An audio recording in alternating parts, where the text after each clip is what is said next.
واقعة الطفل ياسين، وقبلها واقعة داخل المدرسة حصل فيها اعتداء جماعي، ودلوقتي الواقعة الثالثة.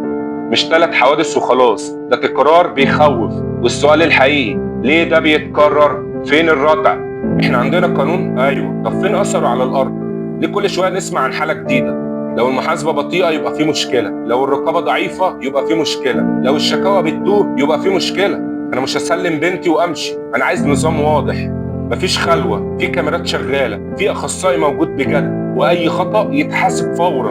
الموضوع مش ترند، ده امان اطفال، واي تاثير هنا مش مقبول. والقرآن بيقول ولا تلقوا بأيديكم إلى التهلكة، يعني الحماية مش اختيار، دي مسؤولية.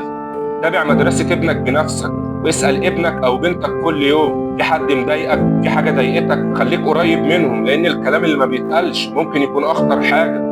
الموضوع مش حكومة أو خاص، الموضوع نظام، لو غاب يبقى مفيش أمان. سلام.